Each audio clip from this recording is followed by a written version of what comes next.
that after the webinar is over. So as I said, I'm Lynn King-Smith. I'm very happy you're here today. I'm the CEO of TicketForce. We provide web-based ticketing solutions with integrated social media tools to venues and promoters all across the US and Canada. Now, this webinar is part of a series that our marketing team presents bi-monthly to the whole ticketing industry. Today's webinar is called Harnessing the Power of Mobile for Your Venue. And I decided to be joined today by two experts from the tech field who provide mobile solutions every day so that I can really get their input as well and utilize them as well today. So I'm going to go ahead and introduce them to you. Starting off, Ben Cash is the founder and CEO of Blue Key Incorporated. It's a provider of brand experiences, websites, and apps for over 12 years. I met Ben presenting at an industry conference several years ago, and then I hired his firm to create my own new website in 2013. Ben's knowledge of how to create experiences with trackable results through websites and apps is absolutely amazing, and I'm really happy to have him present with me today. Welcome, Ben. I don't know if you are unmuted, so you can say hello. Yeah, thanks for having me. Excited about the webinar. All right, thanks so much. And then we've got Kevin Anderson here from Appetize. Appetize is an innovative payment platform for entertainment venues and festivals. This company is changing the way we do sales of concessions and merchandise. Everything is mobile. And when I first met Kevin, I asked him about integrating with the TicketForce gift card solution, Value Tech. He said, let's do it. And they got it done very quickly. As a result, TicketForce clients can now actually sell and provide gift cards that can be used for both ticketing and concessions and merchandise with full integration. His product is amazing. We're happy to have Kevin here to talk about how you can integrate your mobile app and site with commerce and other offers. Hey, Kevin, are you on and can you hear us? Hey there. Yeah, thanks for having me. Great. Kevin's on the road, and so we really appreciate the commitment of both Kevin and Ben. Great guys, great to deal with, and I appreciate their expertise in the field today. Now, today's webinar was designed to give everybody the information about Google's new SEO requirements. Some people are actually calling this Mobilegeddon. This recent announcement has caused some panic to people who have either put off going mobile, they've put up maybe a bad mobile site, or they don't think they can afford it. So Ben's going to be here to help us understand what all these new SEO requirements mean to get started. But also, we want to take it further for you beyond just responding to Google's new requirements.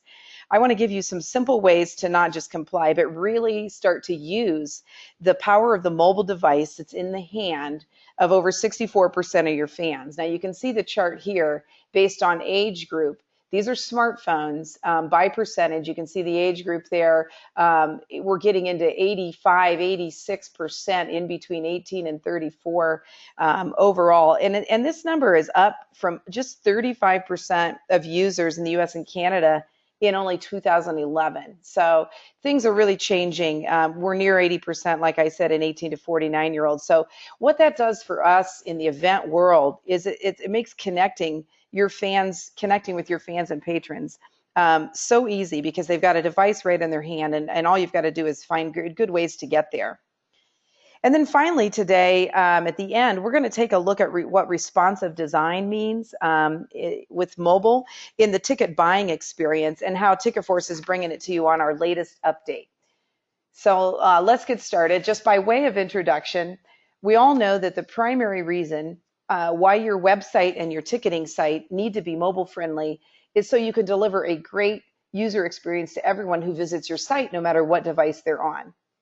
But since April 21st, just this year, their logarithm update, Google has given you even more incentive to optimize your site. So far beyond convenience, now Google is giving you even more reason. For those of you that missed the headlines, the condensed version is that mobile friendliness is now a much stronger ranking factor for mobile searches than it has been in the past.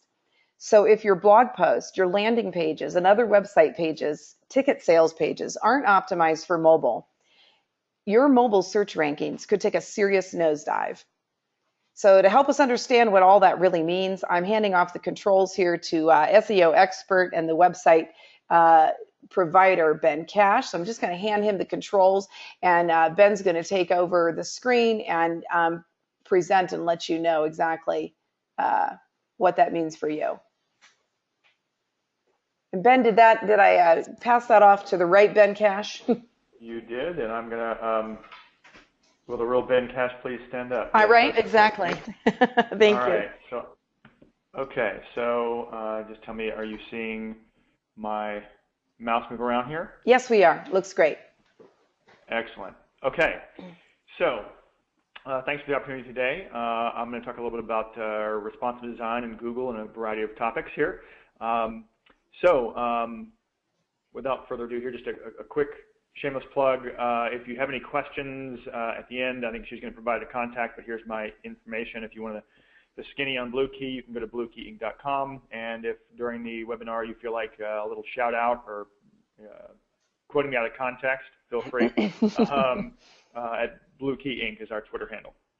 So most mobile webinars and seminars usually started off with a video like this. You've probably seen this kind of video with the house music, and it's like supposed to shock you with how important mobile is right now. But I think everybody gets that. You wouldn't be attending this webinar if not. So I'm not going to play that video for you today. But I am going to show you just a simple little set of stats. And this is, I think, a little deeper into what Lynn had started talking about, which is that a lot, vast majority of people are on mobile devices. But let's actually take a look at where their eyes are as far as screens. If you look at the USA, the green here is TV, blue is laptop and PC, the gold is smartphone, and the red is tablet. So TV, which we all thought we were a TV nation, sort of getting fat in front of the TV, we're actually now exceeding TV for screen time with smartphones. So it's 151 minutes on average per day versus 141 for TV. And the desktop is 103. So obviously that's where your customers are, and as you always hear, go where your customers are. So how do we keep up? I think that's one of the biggest challenges that we always face. I'm not going to talk about a whole lot of technical details about Google's algorithm changes today, or anything that's going to sort of help make you glaze over. But I do want to present a simple concept, which is that, in my opinion, the way that we stay ahead of technology is just being human, right? And that's ultimately what Google is doing. This latest algorithm update was less about keywords and optimization and more about rewarding websites that were human friendly. In essence, is your website fat finger compliant? So what I'm going to do, just to give the context for this idea of Google thinking more human friendly, I'm going to take a step back to where Google started. Back in the day when you had directories and search engines, lovely instant Google, or original Google homepage there, gotta love that. So you all probably remember directories, or maybe some of you don't, but this was the human way to sort of browse the web. There were a team of people at different at different directories who were browsing the web, making human value judgments based on what they saw and read, and categorizing and ranking those results, and hence a directory. Google made a different bet. They said, you know what, you're not going to be able to keep up with it. As you see here, index contains 25 million pages. Obviously, that's grown just a wee bit since Google started out. So the key now is being able to keep up with that dramatic increase in number of pages. And so Google said, we're going to write an algorithm that mimics human value judgments. And that's what their algorithm is about. If you want to stay ahead of the curve, don't pay attention to all the little things about keyword density and this and that and all the technical details. Just create relevant content for your searchers, because ultimately Google's goal is to present the best possible results for its searchers, not to rank you, not to eat up a bunch of keywords, but really just to provide the best results. And on SEO, one of the things that we often think about is keyword optimization, and ultimately this is another example of the sort of the human versus the spider, right? We all think that spider's going to come to our website, and we're going to see put all our keywords in there, and the more keywords we use, the better optimized our site is, and the more we'll get ranked by Google. But the problem is In the real world, you wouldn't do that, and real users don't want strange-sounding keyword stuffed content, and Google knows that. You know, you want to talk like a normal person. I'll give you an example of what typical websites that are over-optimized sounds like in the real world. I don't know if you've seen this guy, but I'm going to turn the volume up here. Maybe you can hear him. Okay.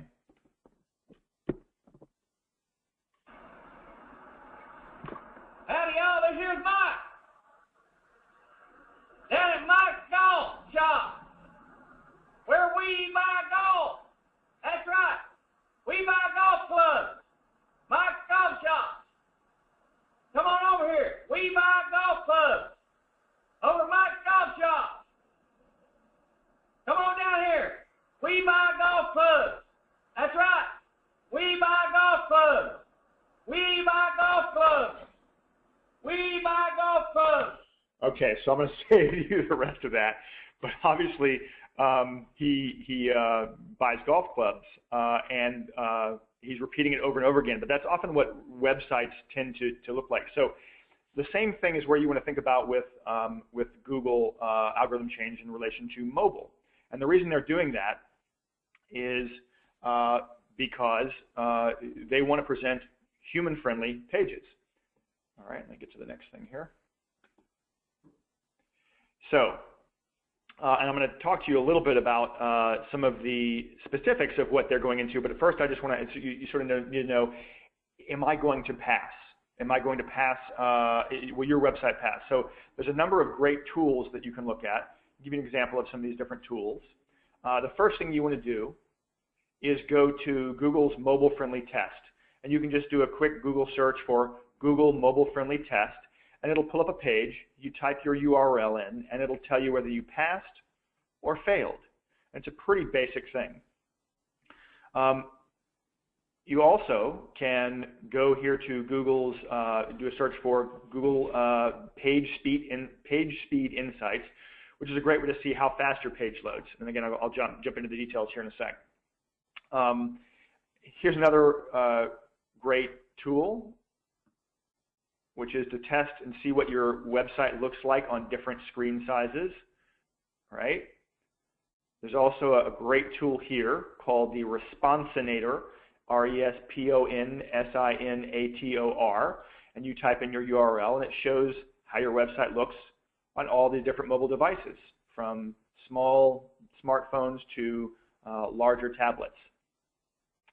And it's a great tool. So let's say that you have gone to Google and they've given you a fail. Okay. So what you ultimately want to do is you got to figure out how am I, what's going on here? What things about my web presence and mobile is causing the issue? And some of the most common things are make sure that your text is readable. And by that I mean a good font size. Reader's Digest. Think Reader's Digest, right? That it's not too tiny. I don't have to zoom in to read it. And also good contrast, right? White background, black text. We don't want to have the background color and the text be too close. It should be high contrast. There should be plenty of padding to links and buttons, so that you shouldn't have to get your finger really tight in there. Again, this is that fat finger sort of compliance I'm sort of joking about. But it's true. You want to make sure that anytime you put a call to action or you're putting links in text, that there is adequate space around them so that a larger finger or thumb could actually reach that without accidentally clicking something else. You also want to make sure your pages load quickly. I think Google actually said it was like maybe 1 or 2 seconds is what they're expecting for when your website loads. So with that, you want to make sure that you're not putting large files, big videos, big images, or lots of content that are going to cause your mobile device or your mobile website to load slowly on a cell connection. Also, don't use unsupported features in media. So, for example, Flash. If your website has Flash right now, get rid of it. get a redesign real quick. You can ask your web developers to convert that to the JavaScript equivalent. That's what you want to tell them, because Flash doesn't work on there, and certain types of video players and other media don't work So you want to get rid of those, come up with an alternative piece of content. And you also want to make sure your pages redirect properly. Now this is a case when you have a desktop version of your website and then a separate mobile version of the website. This example is here. So for example, let's say we have your desktop version, and when it redirects to mobile version of that desktop site.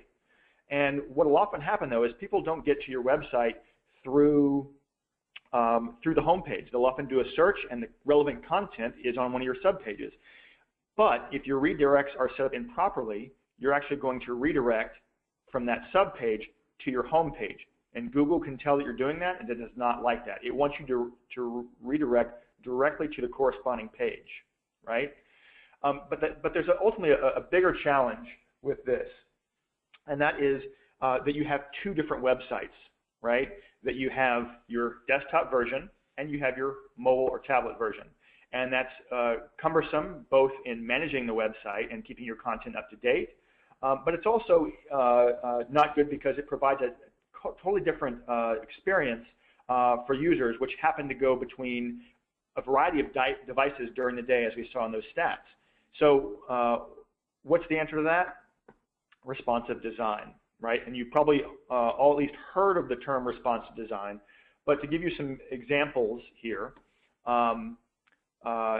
so responsive design is essentially a rearranging and a resizing of elements on the page between desktop, tablet, and mobile. And there's a variety of tactics and things that you can do, or best practices, to make sure that you're creating a good responsive experience and making the right choices when you design or develop a site. So I'll give you some examples here. Here's our own Blue Key site. I'm going to play a little game here. You're going to see me resize the window here. So here's our website, right? On the responsive, on the desktop version, I've got a cool little tool here. I can play a little video to show you how that painting was painted, the time lapse. I can have a little fun here with a little "don't click this" and give them a little bit of a little joke there, and scroll through a variety of things about what we do and how we do it, as well as some other news and information. So some nice information here. However, when I resize this down to smaller sizes, you're going to see that the page starts to reorganize itself, right? And you'll see here, now I go into two columns for these different things. So it starts to adapt and restructure itself. And then when I get actually to the mobile version, you'll see here that we have a completely different experience. We get rid of the video, we get rid of the action, and it's very simple who we are and what we do. I even took away the section that talks about how we do it, and I took away the news and items and everything. You'll also see here that on the bottom of the main home page, we had a phone number down here. It was just simple for reference. People often go to that in the footer. On the responsive version, excuse me, wrong page here.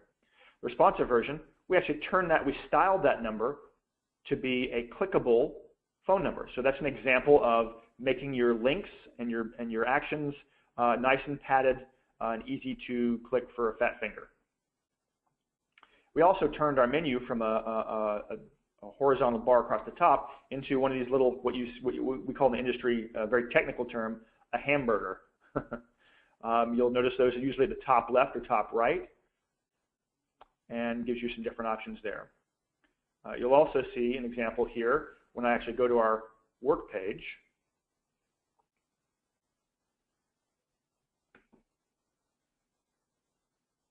Oh, I think my internet's having some issues here.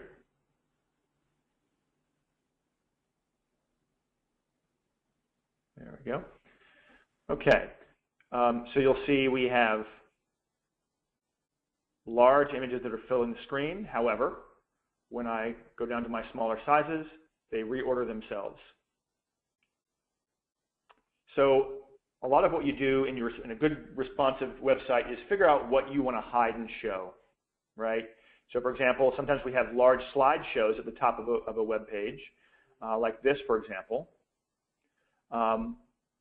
Or we have more dynamic menus, because on the desktop, maybe they're researching, and they want to go through these sort of easy-to-use menus. And they can also do that because they have a mouse, a very agile mouse, and they can get down into small links and small information, right? However, when we are on mobile, those things are overkill and can be cumbersome. So you see, when we get down to the mobile size, we got rid of the slideshow, we got rid of the dynamic menus, and we went to a simple, whoops, sorry. We went to a simple menu here, where I can click and reveal my menu. Okay? And Lynn, let me know if I'm okay on time here. So another example of what to hide and show and some other best practices are sometimes on desktop sites, when you have a larger desktop, you can actually take advantage of a wider screen, not just thinking down to mobile. So for example, on the TicketForce website, we have an example here where on the sidebar, one of the important things for this website was that they take the tour, understand what TicketForce does, and schedule a one-on-one. So here on the sidebar, it's highlighted. However, on smaller screens, it folds itself nicely and compactly into the sidebar. But when we get to that bigger screen, we take advantage of that dead space. And then as I scroll, that tool follows me around. So responsive design can move upwards as well as downwards. And another thing you'll see with that example and other examples is don't be afraid to scroll. A good responsive site can scroll and provide information through that scrolling experience, because users often want to it's easy to scroll with their finger rather than on a slower connection, click and load a new page. So don't be afraid to scroll. All right, so let's get back to our presentation here. So another important thing is context. People always say content is king. I think in mobile, context is king. And that means knowing where your audience is at any given time. And sometimes they're sitting in their car drinking coffee, as this picture is aptly describing. So an example of some of the things you want to think about when you're planning out your website, you want to think about where are they? What devices are they using? How often do they visit? You can look at your web stats for that. How do they want to engage? What type of content, imagery, video, text, and whatnot? And where does the site fit into the overall customer journey? And that's an important one I like to think about, because as we talked about in a responsive design or in a lot of experiences, you can see that they might experience the website at different devices at different times. So here's an example of just sort of mapping out your customer's experience, the different steps at which they're interacting with your company or events or other things. And you want to think about, are each of these points in the customer journey an opportunity for contact with that user, whether they're researching at home, buying tickets online on their desktop, or they're getting quick reference or directions on the way on their mobile device, but just something to think about. So one example of a case study here where we actually built a desktop version and a mobile version was this athletic club, and they had a calendar that they wanted to highlight, and they had a lot of different classes that they were offering at different locations, at different topics, and different instructors. So it was a variety of filters and information. And so this was sort of a tool that allowed them to sort of research classes and plan out their schedule, the kind of thing that would be on a desktop, right, planning. So when we did a little analysis of the target audiences and their context for mobile, we realized that when they were using the website on mobile, they were often going to, it was a quick reference thing. They were leaving work, trying to check and see what class was at their nearest location. So rather than all the filters and all the fancy features and things, just a simple button, today's classes, it lists the locations and then gives them quick reference information of instructor and time. So create different experiences or different content, different flow based on that context, okay?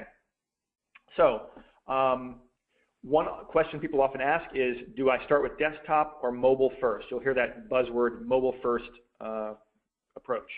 So I think with mobile first, one of the things that you want to think about is just looking at your traffic. Are the majority of your customers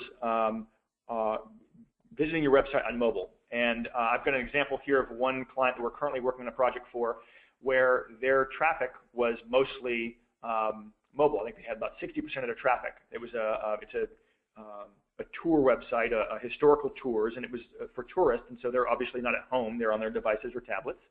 And so for them, a mobile-first strategy made more sense. So we designed something with big buttons, clear calls to action, and the idea with this mobile-first experience was that we wanted to give somebody the ability to get a quick, scrollable overview of everything that they could want to know about the tour so they can make a decision, rather than navigating them through a bunch of subpages. And so when you actually start scrolling on this mobile homepage, what happens is those little tabs open up and you get quick overviews with links that can jump you out if you want more information. But it's a nice scrollable experience, icons, easy clickable areas, okay? And then the desktop version follows that, but it was less important.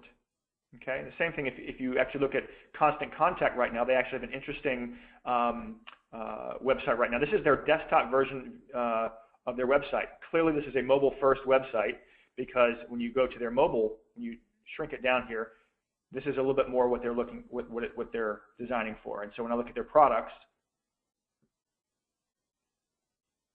very mobile-centric. Go to desktop, and they're not giving anything else. Okay, so that's an idea there. One last thing, I know I'm running a little over time here a little bit. One of those things, and this is going to segue into what Lynn's going to talk about here with to app or not to app. And obviously responsive is great, but a lot of you probably think, should I have an app or should I have a responsive website? So this is an example of Facebook. I took a screenshot of the web version of Facebook and the app version of Facebook. They're pretty much identical, right? You can't really tell the difference. But there's a couple key things behind the scenes that make choosing an app versus a website critical. And here's a little table. Feel free to take a screenshot. You can use this for later, or I'm happy to provide this to you later if you want to dive a little deeper. But there are really three approaches to building mobile experiences. A native app, which is built for an operating system that you download at the App Store, you install on your device, and that's native to the device. It runs on the operating system. There's, on the other end of the spectrum, responsive design, which is a website that behaves like an app, but it's ultimately in your web's browser. And then there's a hybrid app, which uses pieces of the native app to sort of install itself like an app with an icon on your mobile desktop, but it pulls content and some screens from the web. So the pros of the native app is its access to native functionality such as camera, maps, etc. locations. It doesn't require a cell signal or Wi-Fi, and you can also, importantly, push send notifications, and it loads and functions faster. The cons can be that it's more expensive, must be built for multiple operating systems and versions. It's data-driven, requires independent infrastructure, and it also requires download and manual updates. The ideal scenario for this is games or apps requiring access to native functionality. Hybrid app is limited access to native functionality, pros, less expensive than native apps, and shorter development time frame. Cons are that it still requires a download and occasional updates. It has a little bit of the native feel, but it has a tighter timeline and budget. The responsive, which is ultimately where I tend to recommend the majority of clients go, probably 90–95% of clients I recommend when they're coming to me with a desired solution. The responsive is the least expensive and quickest to build. You build one, and it works across all devices and OS. It's more future-proof. And updates are managed on the server side, so it's very easy, meaning that you make the update and the clients don't have to do anything. The cons are that there's no access to hardware or native functionality, and you must use it via a web browser, and it does require a cell signal or Wi-Fi. It's a little bit slower, but this is great for content and data-driven scenarios that don't require native access. great things for online payments and whatnot that Lynn and Kevin are going to talk about. So with that, I'm going to turn it back over to you, Lynn. Okay, thanks so much, Ben. I'm going to just grab the organization back here. We'll hope to have a little bit of a smooth, but that is where I'm going to start as well when we go right back in here. Okay, is everybody seeing my screen now?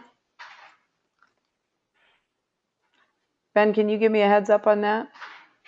I'm not. Okay. Actually, I think I'm seeing your placeholder page. Okay.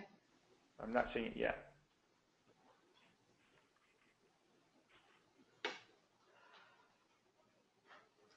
All right. There we go. Should be coming on there. Great. So the mobile apps for venues, the question is, I'm often asked by venue managers, should I have a mobile site or should I just go with an app?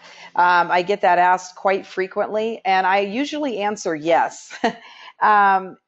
Obviously, to start with, you want to make sure you have a good responsive design mobile site. That's what we're talking about today. That's critical just for being found, having good SEO, and having, the critical elements of your website be available, giving your buyers that great experience.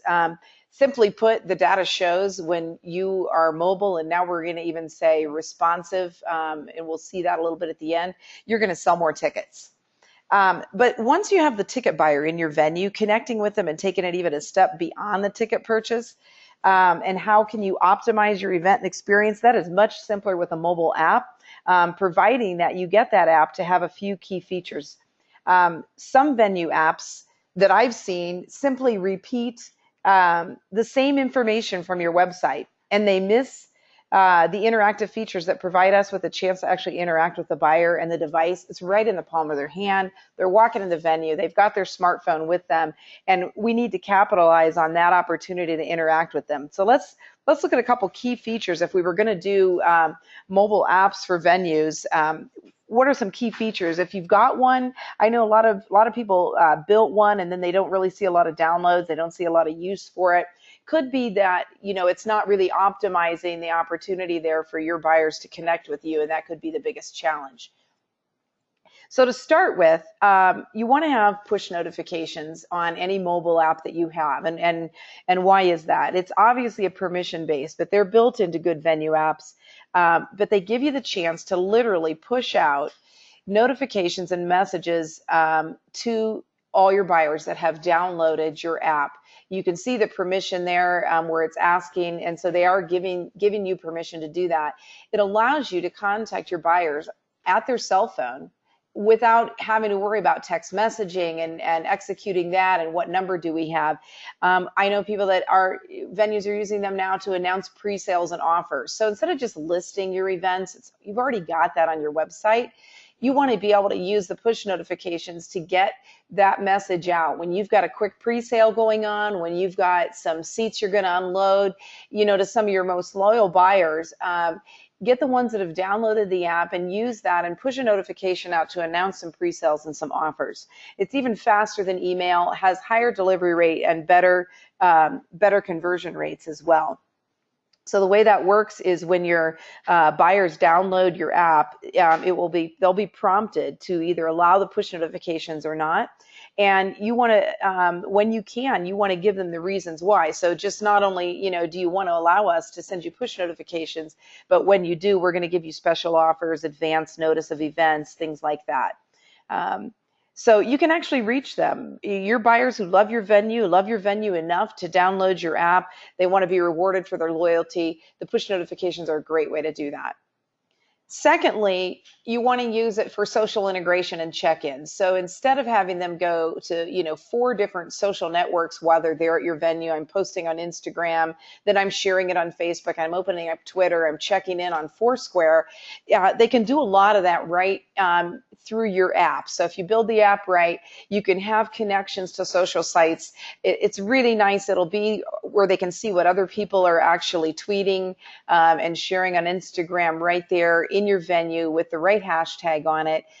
So rather than just having to open up all of their individual sites, they can post to their social sites right from a good app. Also, you can allow them the opportunity to check in. So now this is where it really gets great because your buyers show up at your venue and they can actually be given the opportunity via your app to check in. And then you know who's there for one, or know how many people are there, how many people are checked in.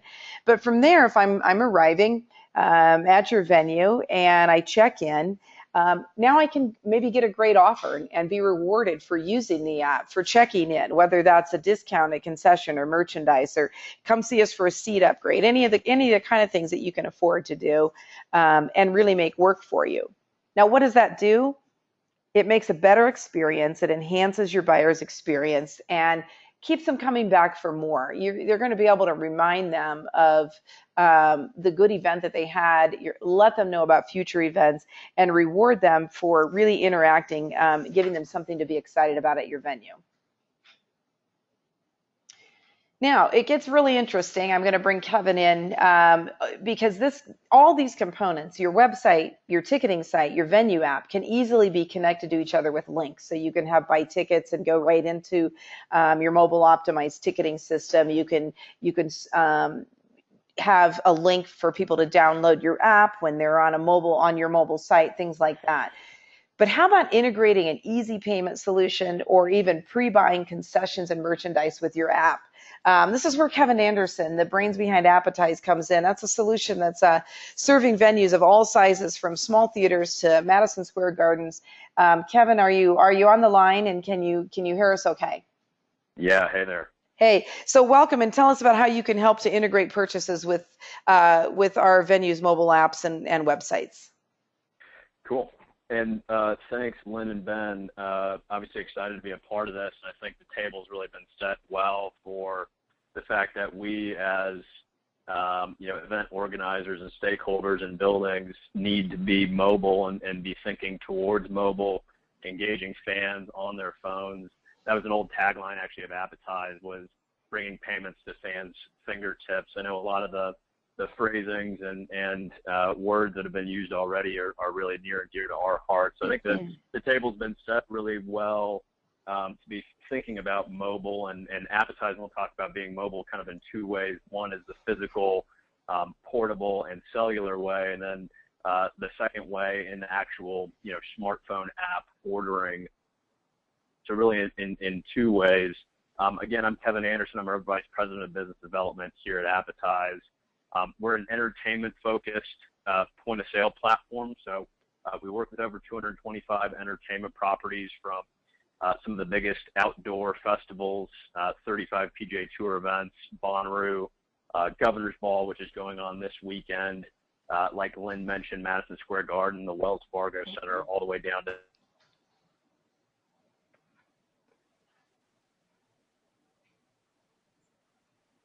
and engaging venues with point-of-sale technology that goes beyond just a hardware, software solution at the concession stand or the merchandise stand, but bringing the point-of-sale and bringing payments out to the fan, not only at the concession stand, but in the hands of waiters and portable bar attendants, parking attendants, and otherwise, and then also in the form of mobile ordering inside of smartphone apps.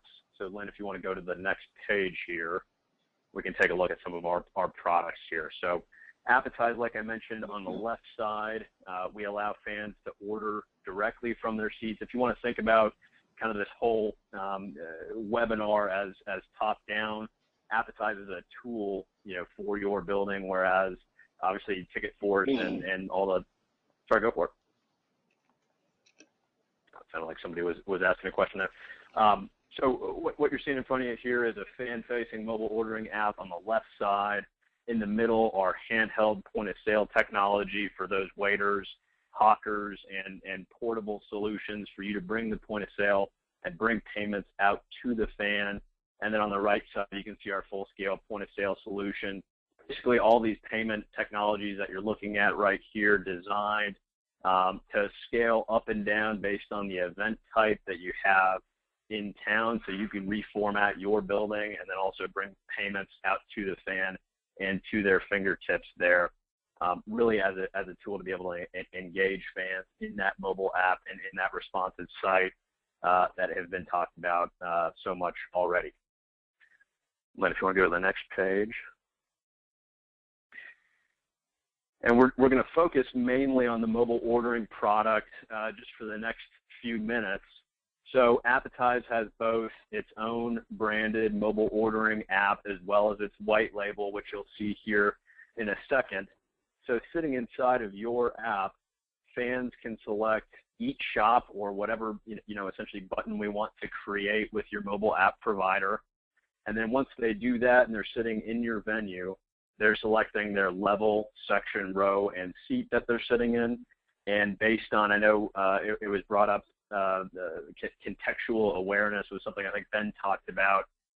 So being able to present fans in their seat with what's available currently to them, whether that's for pickup or for delivery, so that fans, when they choose their seat, if they're sitting in the balcony and they only have access to the main bar, all they will see is bar selections available to them. But if they're in the orchestra level and maybe they have access to concessions, if they choose their seat down in that orchestra level, they will be presented with food and beverage items that are available specifically to them in their very seat. So like I mentioned, Madison Square Garden has all 18,000 seats where fans can order directly from their seats. About 2,000 VIPs have delivery available to them, and then the other 16,000 fans have pickup available to them. So they decided for those other 16,000 folks that they would keep the organizational structure and logistics of their concession stand, but essentially just set up a Madison Square Garden Express pickup line inside of those concession stands. So they don't have to increase any sort of labor or really do much of tweaking with their general operation, but fans can essentially walk up, show a confirmation number on their phone inside of Appetize, and essentially just pick up their order. So what we're really talking about is that win-win that we're talking about kind of throughout this webinar. A win for you in that you get to provide a great fan experience, that you get to provide convenience, and ultimately bring more dollars into your building by capturing payments out when the concert's happening, when fans are on their phones, they're not, butts are in their seats, and they're not at the concession stand or the bar. So not only from an increased revenue and an increased fan experience standpoint, but then also on the other side of the table, more fans will want to come to your building because of the innovative experience that you're providing. In general, we're expected to provide a sexy, inviting environment being in the entertainment space. And frankly, payments have just lagged behind, quite honestly, for the last really 10 to 15 years. So doing things like engaging fans inside of the mobile app, some of the stats that we've seen that about 73% of all transactions are actually considered to be incremental when we're talking about mobile ordering orders. So again, butts are in their seats. So about 73% of the time we're getting orders when the concert or the event is actually on stage, and virtually nobody is standing at the concession stand or the bar waiting for their order. So when we talk about convenience and then also efficiency for you as an operator, we're using this technology to not only, it's not a gimmick, it's actually something that's really reaching out to the fan, providing a great fan experience, and then overall, as you can imagine, it's really the most efficient way of getting product to those folks in their seats. So the payment is already done. They opened up their app for about 30 seconds, chose their seat, built their own cocktail, checked out on their phones, and then that order shows up just a few minutes later, or they can run out and grab that beer or hot dog in an express pickup line. So really that win-win of operator becoming more efficient and then the fan getting a great experience is what we're talking about here. So that 73% of is considered incremental revenue is really a big stat of ours. Typically, just so you can kind of frame up your mind, typically the conversion rate is about 8 to 10% of orders to seats. So when we market it well and let fans know, hey, this is available, if you open it up to 100 seats, you can typically expect somewhere in the 8 to 10 orders range. So now if you do pickup or delivery, you can sort of optimize your workflow one way or another and plan for the delivery. We can kind of create a ratio of, hey, if it's 500 seats or if it's 1,000 seats, you can understand, hey, it's going to be one waiter or one runner according to how many orders that you're expecting. That Nice. So that's typically a conversion rate that we'll see. And then typically mobile orders are about 30% higher on average than orders at the concession stand or at the bar.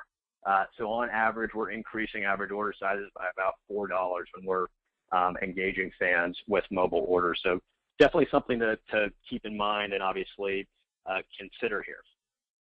You'll notice the overall flow. You can see section, row, and seat here. Again, this is inside of the Appetize app. And then on the next page, we'll see our white label version that can sit inside of your own app. So you can see the same wireframes, and it typically takes a developer about a half a day to be able to incorporate mobile ordering into your app. This is an example of what it looks like inside of the New York Knicks app. So again, you can see that it's the same wireframes as Appetize, but ultimately your venue, your events, branding, colors, background images, and then obviously your own seating chart and menu items that you want available here. So again, really a great way to be able to reach out, provide an easier, more convenient experience for your fan, and ultimately make your operations more efficient because it's the easiest way of getting product to folks in their seats when they want it the most. We've all been there at, you know, an NBA game or an NHL game or at our favorite band's concert, and we don't want to miss out on that next song, but we'd sure like another round of beers, and we've all been there before. And quite frankly, this is the easiest way for me as a fan to be able to just open up my app, choose my seat, and then order. And again, about 73% of transactions actually happen during that time when ordinarily you wouldn't be able to capture that fan's information. Kevin, you said that's only about, what'd you say, half a day to integrate a white label ordering into your mobile app? Yeah, so we have an SDK that allows developers to go ahead and incorporate our mobile ordering process inside of their apps. We've created this tool that again allows your developers to be able to incorporate that. It's really, fantastic. Really easily decide what colors and background images you want, and then you give us your seating chart and menu items. And typically in a couple of days' time, we'll have a working demo of what that would look like inside of your event or venue branded app. That's awesome. That's one thing I love about Appetize is the ability to really integrate with anything that we need them to. So whether it's the venue app or the, you know, the mobile optimized site, it's great stuff. Was that your?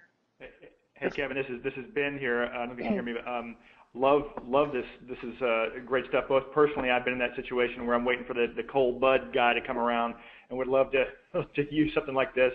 And I've got clients as well who would love something like this. So awesome. Yeah, great stuff. Very cool. Yeah, this SDK is currently being used by the New York Knicks, the Rangers, the Philadelphia Eagles, the Sacramento Kings, the Seattle Seahawks, and the Portland Trail Blazers as well. Currently doing integrations with a number of other different platforms, and have actually integrated with a couple of festival platforms and that sort of thing. So Ben would love to chat about some of those opportunities. What we're seeing in, you know, in the event and the ticketing world is that, you know, a lot of times people, they come in, they want one company to do everything. You know, we get asked, do we have point of sale? You know, do we build websites? All those kind of things. And, you know, what I love about today's technology is that, you know, Ben can build great websites. I can have a great ticketing platform. Kevin can build great apps for concessions, merchandise, and we don't have to have one of us try to do everything. These platforms and programs can all work together really nicely, and there's just no need to have, you know, one company that tries to meet all your needs in those areas. So love the integration aspects that we have going now. Did you want to touch on loyalty a little bit, Kevin? I want to whip through some slides here that my clients are waiting to see on our responsive design, but go ahead, take a couple of minutes. Absolutely. So really quickly, just wrapping up, some of the benefits of going mobile is being able to understand a lot more about that fan. So if you think about all the data that I'm inputting as a fan when I'm going through a mobile ordering process, you know, today you might have some season ticket holders where you know the information about them, but you don't know if they're actually coming to the event themselves. What you're able to see inside of Appetize and inside of our dashboard is that Kevin Anderson at 8:05 p.m.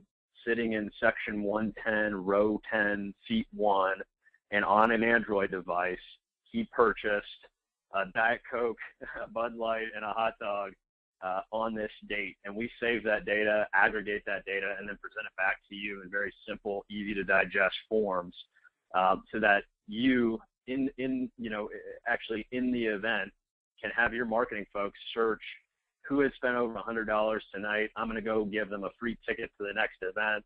I'm going to go give them a discount. I'm going to go reward them in some way. So really turning, the table on the payment industry in general for entertainment, where all you've been able to get is the track data off of your point of sale. Yep. We're really presenting that information back to you in a great way to digest. You can see some of the sponsorship platform that we have built into it with Coke and Chase there. Mm-hmm. And then you can see on the right side our back-end website that, again, presents that data back to you. So with that, I'll pass it back over to you, Lynn. Thank you. And, just to close that out, we hear people talking about the anonymous fan and the anonymous patron in your venues. So you've got the scenario where you have, the same key person will buy the 2 tickets or the 4 tickets for their group every time. You've actually got 4 people in your venue, but you only have record of ticket sales for one of them. And the other people simply pay them for that group of tickets. And that happens a lot. So we call those other 3 people the anonymous fans. And, we're looking for ways to reach them. And my staff will laugh, but I saw, something promoted this week for that. And it had to do with robotic cameras and taking pictures of people's faces and using face matching software to figure out who the anonymous fans are and trace that back to your database somehow.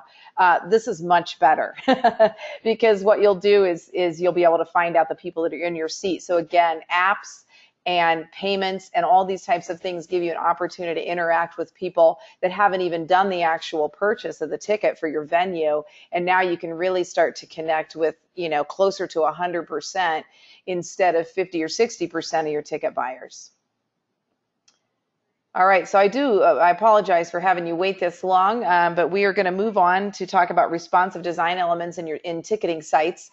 It's very important when we've got ticket buyers. We used to be at 20%. We're up over 30 now, where ticket purchases are happening on a mobile device, whether that's a tablet or various smartphones. So what you can see here is exactly how gorgeous responsive design, when you relay this to the point of purchase with your ticketing, exactly what happens. So you'll see on the left the wide screen of a ticketing site, and you can see all the full information there. And just like Ben showed you, the clip in the middle then is sized down to a tablet size, and you can see how things change. And you just simply lose some of that white space, but everything's optimized. It stays really gorgeous and looks good. And importantly, those buttons stay really big and easy to see. And then over on the right-hand side, we shrink it down even smaller for a mobile. And again, we're going to take a look at that. But this is something that the Ticketforce clients are able to have just released, just announced that our ticketing sites have gone responsive rather than mobile, so that they're going to be fabulous on every device for you. So I'm just going to take some quick screenshots here and see what exactly we've done with the ticketing sites with the new responsive design. To start with the menus, so we used to have to pick what menus you wanted on a mobile site. With the responsive design, you can see that triple bar up there at the top. When you click on that, that's now very familiar, thanks to Google, really. That's a familiar menu for people that are on their mobile phones a lot.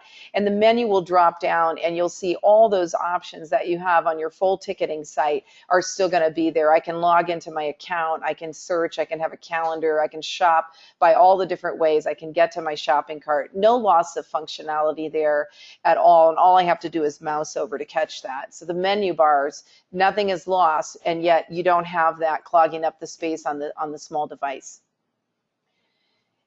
One thing that we're very excited about is ticket purchases. It's really tricky and on our mobile site to try to get the online seat selection optimized for mobile. Well, responsive design takes care of that for you. So you can see here a screenshot of we're getting ready to purchase an event.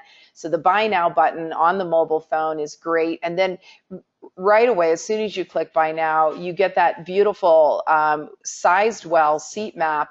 And instead of having to click on it, since you're using your finger and we've got, the small size, you simply will select an area out of that drop down menu. So it's very easy, very mobile friendly. And on the next page, you'll see one of our concerns was, what are we going to do about those small squares with the online seat selection? So this is how it appears, and for some people, this may be okay. But rather than having to actually physically try to stretch that screen like you do on some mobile, there's simply zoom in and zoom out.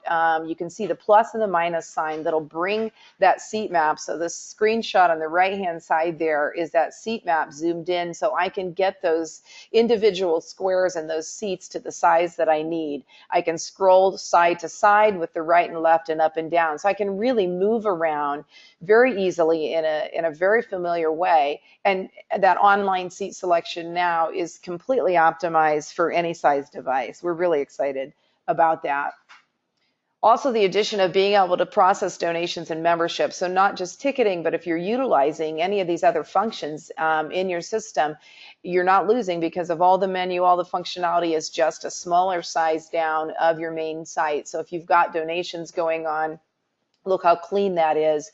You can have the same look and feel that you do on the main site, and then just make your donation in just a couple of clicks. We're already starting to see donations go way up now that we've got the mobile optimization for them. Season tickets and bundles have been a challenge on the previous mobile site. Now we're able to offer anything that you're offering on your regular ticketing site, whether it's a fixed package, season ticket, a bundle, it doesn't matter. They're all conveying now. So you'll see on the left, we've got the bundle selection on the right, and it takes you through the process. So easy to use, and no loss of functionality there. Passwords and coupons and discount codes, anything like that. If we've got access restricted on an event, you can see how that box has shrunk down to fit nicely on the page. If you're going to use coupon codes, again, those are now able to be used. So we're fully expecting to see our mobile traffic continue to really rise. We've had the mobile version.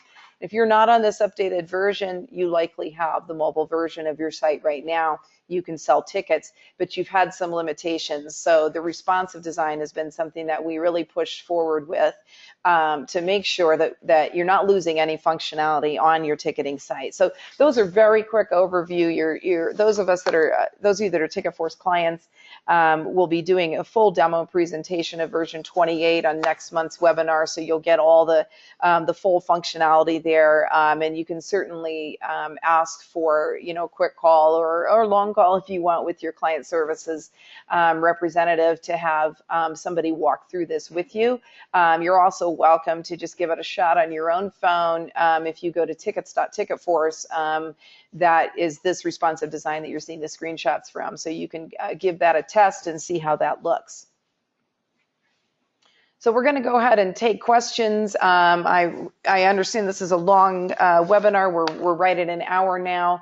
I expect that most of you are going to have to head off and get on with your day. But mobile's an important thing, and we hope we gave you some ideas and tools for using mobile apps, mobile commerce, and for selling tickets on your website. We're just going to leave this up here. It's got the contact information for both Ben and Kevin. Guys, if you're still on, thank you very much. Your input was fabulous today, and we look forward to working with you more in the future. And then down in the bottom right, you'll see that we'll be posting our webinar on our TicketForce YouTube channel. So if you want to go watch that later, you'll be able to do that. For our clients, if you want to stay up to date with what's going on, make sure you're catching the latest webinars. Where did we post that? We're tailoring our Facebook page to you, so it's simply search for TicketForce on Facebook or facebook.com/TicketForce, and you'll be able to stay in touch with everything that's going on there. We hope you're subscribing to our blog. We try to keep you up to date with what's going on in the ticketing world, including robotic cameras in your venue. If you want to be added to our email list, simply shoot us an email at sarah@ticketforce.com, and she'll take care of making sure everybody is informed. So I'm going to close out, but I'll stay on the line. And if you have any questions, go ahead and type those in the question panel, and I will do my best to answer them. When we're all done, then I will go ahead and exit the webinar. Thanks so much for your time today. We appreciate it. We look forward to talking more with you.